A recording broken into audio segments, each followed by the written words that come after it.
Cradle of Horror presents Midnight.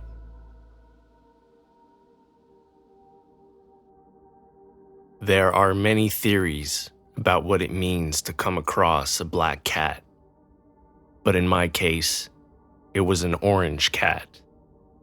An orange cat with a surprisingly kind demeanor. Not exactly the beginning of a scary story.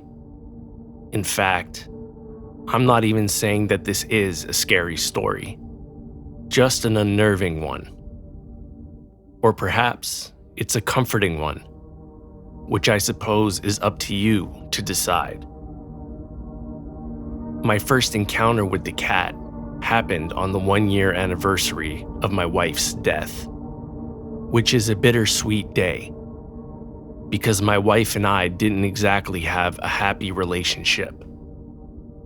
And while I didn't wish death upon her, had she lived, we likely wouldn't be married today. So, of course, the minute I saw the cat at 12:01 a.m., literally a minute into the anniversary, I am embarrassed to admit that I sincerely believed it to be her spirit trying to connect with me. It actually gave me a feeling of relief to see her. I suppose it was a girl. I don't really know. But since I believed the cat to be the spirit of my late wife, it only made sense to assume the cat's gender to be female. And while I did believe that she was my wife, I didn't pet her or rescue her. I paused for a moment and looked her in the eye. The cat seemed to tell me with her eyes that my wife was okay. She's forgiven me for everything that happened in our short but tumultuous marriage of 3 years. After the moment ended, I continued to walk to my apartment, still full of my late wife's things, and fell asleep. I slept well for the first time in a year, and felt that it might be time for me to start my life, or restart it, without my wife. I had neglected to remove her possessions, because I felt that I deserved the unhappiness that they brought me, as our marriage had been so unhappy. Friends and family encouraged me to move, telling me that she would want it. However, my friends and family were not privy to the chaos that had been our life together. I didn't believe them, that she would want me to be happy. But seeing the cat, with the orange coat, similar to my wife's beautiful red hair, had finally given me the permission that I felt I needed to move on. So I finally felt it was time. It took all day to complete the task, but late that night, I brought 2 large garbage bags outside for pickup the next morning, and lo and behold, there was the orange cat. This time, I decided to kneel down and allow the cat to come to me. As the cat approached, I noticed more about her features that I hadn't perceived the previous night, or rather, very early that morning. Even in the dark of the early evening, I could see that she was frail and skinny. She seemed underfed. And since there was no collar to be found, I felt that it was likely that this was a stray cat. A cat who found me on a very significant day. This couldn't be a coincidence, I decided. This cat was meant to be with me. We needed each other. So, I scooped her up and brought her into my apartment. Once inside the apartment, the cat made herself right at home. She sat down on a cushion and cuddled herself up into a ball and closed her eyes. I couldn't believe how quickly she adjusted, but it made me happy. Although I know logically that she's not my wife, I still felt as though my wife was here. While she slept, I thought I should pick up some cat food. While I was at the pet store, I found myself wanting to buy everything that she could want. Along with the food, I bought a bowl for water. I bought a few toys and a collar. The collar was gold. Of course, it wasn't real gold, which is a fact that my wife would have pointed out. But when they asked if I would engrave my cat's name into the collar, I realized that there wasn't a name to engrave. I said I would think about it. I brought home all the supplies I'd purchased and couldn't wait for the cat to wake up. I wanted her to play with everything and show me how happy I was making her. However, when the cat woke up, she showed very little interest in everything I'd provided for her. She ate some food, but I could tell it was out of a survival instinct, not some appreciation to me for all that I had done. I figured she was still acclimating. She was surely appreciative. I was certain that she was. The cat returned to the same cushion and seemed to fall asleep. So I decided to go to sleep as well. My incredible sleep from the night before wasn't repeated, as I woke up only a few hours later to see two green eyes staring at me through the darkness, with only some light shining through my window. The cat was staring at me, unmoving and maintaining eye contact. I couldn't gauge her feelings. I couldn't understand why she seemed upset. I couldn't read her mind. I decided that she was still adjusting. She would come to welcome my help and show me through her affection. I went back to sleep. Unfortunately, the same behavior was repeated every night for a week, except she would move about the room. One night, I woke up to see her eyes on top of the dresser. Another night, she was on my bedside table. One night, I awoke to find her sitting right underneath the frame of the door. She only stared. She wouldn't move. She wouldn't even meow. She would just look at me. Her interest in my company and everything I did for her didn't ameliorate either. She showed no interest in me. She showed no interest in my toys, and she had no qualms when making that known. She would turn her back to me. She would walk away. Many people told me that this was normal for a cat, but it didn't seem right. She didn't recognize how lucky she was not to be living in the street. She didn't even care that she was gaining a healthy amount of weight. And that was because of me. I made it happen for her. She wouldn't have anything without me. And yet, she didn't seem to care. On one particular night, when I woke up to her sitting on my bed, staring at me, I decided I had to take some sort of action.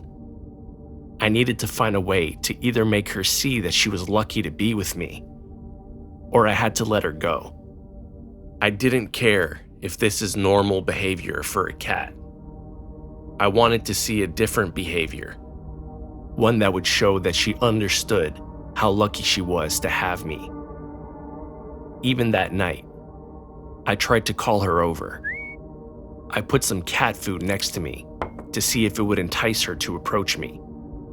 It didn't. She stared at me, so I went back to sleep. I doubt that she did, however, because when I woke up the next morning, there she was, in the exact same position. I don't even think I saw her blink. Finally, I thought I knew what would work. I needed to give her the collar I purchased that first night. But I would need a name first. I needed to give her an engraved collar. I wouldn't name her after my wife. That would seem like I really believed that it was her spirit. And I decided a while ago I needed to rid myself of that mindset. I didn't want to think I was reliving the experience, trying to make my cat happy, the way I had failed to do so with my wife. It's just a cat. I know that. I thought I'd name her Midnight. It would be confusing to people, of course. That's more of a name for a black cat, not an orange cat. But it was meaningful to me, as I met her 1 minute after midnight. I got the name engraved on the collar. I was so excited on my way home. Excited to finally put it on her. She would now truly be my cat, my very own cat. When I arrived home with the gift, I saw her. I saw Midnight, sitting on the same cushion, sleeping. Sleeping during the day, as she always does, instead of at night when she, instead, decides to stare at me. But that would be over. Finally, I thought to myself, this would be a new leaf. It would be a new era for myself and Midnight. She would finally be happy with me. I thought I would be more successful in getting the collar on Midnight when she was still sleeping. Otherwise, she might fight me. Although Midnight hadn't shown any signs of violent behavior previously, there was something inside me that told me that she may not willingly put on the collar. So, I would have to do it while she was asleep. She would love her collar. She would know she belonged with me. And she would feel pretty. She would feel wanted. I approached Midnight quietly and managed to get the collar around her neck, seconds away from clasping it when she woke up, made a meow noise, and scratched my wrist. I was still able to clasp the collar, but Midnight ran away from me and hid. I went to the washroom to clean my bleeding wrist and questioned why Midnight would react that way. I'm glad that I did it while she was sleeping. Imagine her reaction had I tried while she was awake. I would have never managed to get it on. Although it was a bad moment, I knew that things would change from here on. That night, when I woke up, Midnight wasn't in my room. It was odd, but I thought the collar did the trick. She felt at home. She felt like she belonged to me. But then I heard some noise coming from the next room. It was certainly Midnight, but she was making noises I'd never heard before. I went to find her. I saw her in a corner with scratches around her neck. She was scratching herself. She was scratching herself so vigorously that she bled. I couldn't figure it out. Perhaps the material of the collar was irritating. Perhaps she was allergic. I didn't want to remove it though. I wanted to give it a chance. She was just used to being wild, I thought. However, the scratching didn't stop, and she would scratch me too when I tried to help her. For weeks, even months, Midnight scratched herself so much that I had to go to the vet to get some medication. They agreed. Midnight wasn't allergic to the collar, but she didn't like it. They suggested that I remove it and just be careful that she doesn't go outside. I disagreed. I just thought she needed more time. After 6 months of having Midnight in my life, I woke up to her staring at me again. It was the first night in a while that she wasn't clawing at her collar instead of staring at me. She had the same unmoving, unflinching stare. It made me feel better. I thought that she was finally back to normal. She was finally home. That's what I thought. But the next morning, in the spot where Midnight had been sitting, there was only her collar remaining. The collar sat there with some blood stains on it, as the only indicator that it was once worn by Midnight. Midnight, however, was nowhere to be found. I looked around the entire apartment. I didn't find her anywhere. There were no sounds, no meowing, nothing.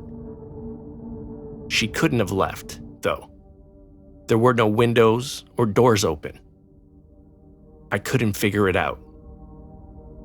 I continued to leave out some dry cat food in the event that Midnight was hiding somewhere and would come out when she's hungry. There was no indication that Midnight ate any of the food, as the same amount was there and the food remained undisturbed from day to day. Midnight had disappeared like a ghost in the night. That was my only explanation. No warning, no understanding of how this could happen. I don't understand why she would disappear. She had everything she needed here. Maybe it wouldn't have worked out forever, but I wasn't actually given the chance. There was no trace of Midnight until a few months later.